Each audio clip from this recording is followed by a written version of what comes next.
Bismillahirrahmanirrahim. Assalamualaikum warahmatullahi wabarakatuh. Apa kabar anak ibu semua? Semoga semuanya masih dalam keadaan sehat dan tetap semangat mengerjakan tugas dari rumah. Baik anak-anak ibu, seperti biasa sebelum kita memulai pembelajaran, mari sama-sama kita membaca doa mau belajar. Bismillahirrahmanirrahim. Raditu billahi rabba wabil islami dina wabi muhammadin nabiyyan wa rasula rabbi zidni ilman warzuqni fahman amin. Oke anak ibu, sekarang mari sama-sama kita lihat ke papan tulis. Apa materi kita hari ini? Pelajaran kita hari ini PKN, kita akan belajar bagaimana cara menjaga kebersihan tubuh. Ya, bagaimana cara menjaga kebersihan tubuh. Nah, sebelum kita lanjut, Ibu akan jelaskan tujuan kita belajar. Tujuannya adalah supaya nanti anak Ibu bisa membersihkan bagian-bagian tubuh anak Ibu dengan baik, supaya tetap terjaga kesehatan dan kebersihannya. Nah, baik, coba diingat saya, minggu kemarin kita sudah belajar cara menjaga kesehatan atau aturan menjaga kesehatan tubuh. Yang pertama itu makan dengan teratur, yang kedua anak ibu tidur tepat waktu, dan yang ketiga anak ibu berolahraga dengan teratur. Nah, pada hari ini kita akan belajar tentang menjaga kebersihan tubuh di rumah. Setelah kita merawatnya, tentu kita harus menjaga kebersihannya. Apa yang kita lakukan supaya tubuh kita tetap bersih? Nah, sebelum itu coba ingat anggota tubuh kita apa saja. Banyak kemarin karena ada tangan, telinga, ada kuku, ada kulit ya nak ya. Nah, itu semua harus kita jaga kebersihannya. Kemudian apalagi nak? Menjaga kebersihan tubuh ini yang pertama bisa dengan mencuci tangan, yang kedua menggosok gigi, yang ketiga membersihkan kulit, yang keempat dengan membersihkan kuku dan telinga. Ingat semua yang ibu sebutkan tadi anggota tubuh kita karena ya. Nah, sekarang coba kita lihat cara menjaga kebersihan tubuh. Yang pertama, mencuci tangan. Nah, mencuci tangan ini bisa anak ibu lakukan sebelum makan atau sesudah melakukan kegiatan yang lain. Contoh setelah anak ibu bermain tanah liat di SPDP tentu, atau plastisin lah. Anak ibu sudah main plastisin, tentu tangannya kotor ya. Jadi supaya tangan anak ibu bersih, maka anak ibu harus mencuci tangannya. Bagaimana cara mencuci tangan yang baik? Yang pertama itu adalah anak ibu pergi ke keran air atau ke air yang mengalir, lalu basahi tangan anak ibu dengan air. Setelah tangan anak ibu basah, anak ibu teteskan sabun ke tangan anak ibu. Setelah sabunnya diteteskan, lalu gosok-gosok tangannya ya nak, digosok-gosok begini ya, seperti ini ya nak ya, lalu begini ya.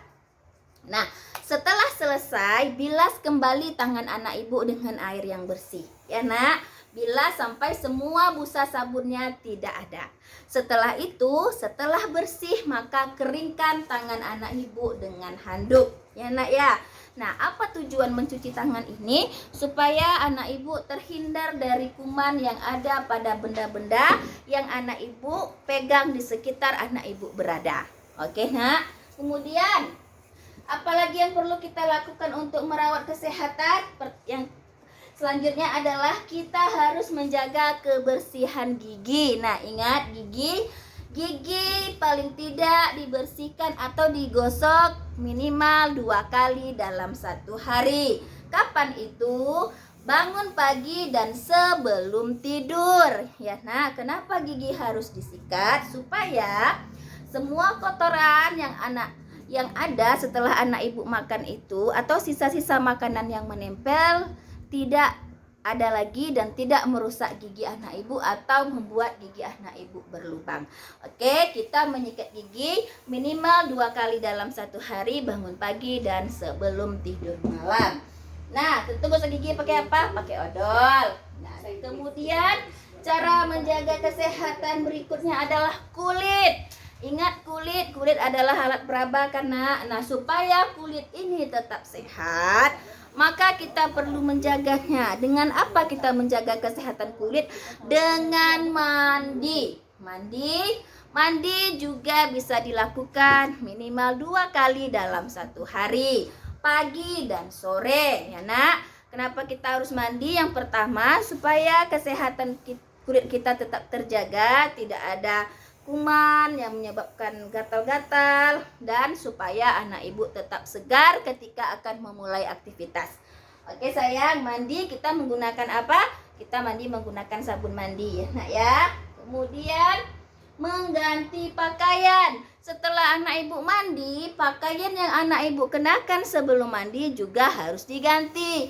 Karena apa? Karena pakaian yang telah kita gunakan itu dia sudah berkeringat, sudah mengandung bakteri. Kalau kita pakai lagi nanti bau, akan tercium bau yang kurang segar. Jadi pakaian yang kita pakai sebelum mandi juga harus kita ganti. Lalu selanjutnya cara merawat kebersihan tubuh yang lain adalah dengan memotong kuku. Nah lihat ini kuku ada di jari-jari tangannya nak. Nah kuku ini harus dipotong paling tidak 1 minggu sekali. Kenapa kuku harus dipotong? Ketika kuku anak ibu panjang dan anak-anak ibu bermain di tanah, biasanya dia kuku itu akan hitam-hitam karena kuku yang hitam-hitam itu biasanya dia apa? Kalau di tanah kadang ada telur-telur cacing. Nah, menghitam itu tandanya sebagian telur cacing itu sudah masuk ke dalam kuku anak ibu. Maka kalau misalnya kuku anak ibu panjang tidak dibersihkan, ketika anak ibu makan maka telur cacing itu akan ikut masuk ke dalam perut anak ibu. Itu akan menyebabkan anak ibu sakit perut, tidak enak badan ya nak ya, malas, mengantuk. Nah maka dari itu kuku harus dipotong paling tidak 1 kali dalam 1 minggu.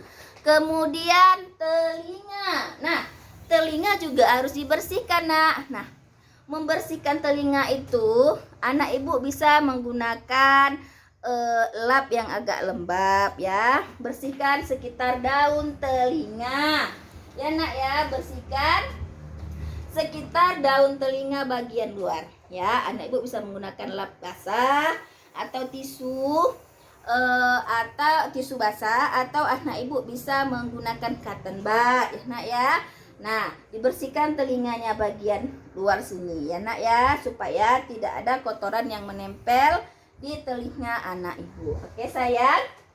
Nah ibu rasa cukup sampai sekian pelajaran kita. Ibu berharap anak-anak ibu bisa paham dan tetap harus menjaga kesehatan ya nak. Yang pertama tadi apa? Mencuci tangan dengan teratur, mandi dengan teratur, gosok gigi teratur, memotong kuku teratur ya nak ya, dan membersihkan telinga juga dengan teratur ya. Oke, ibu akhiri dengan alhamdulillahirabbil alamin. Wassalamualaikum warahmatullahi wabarakatuh.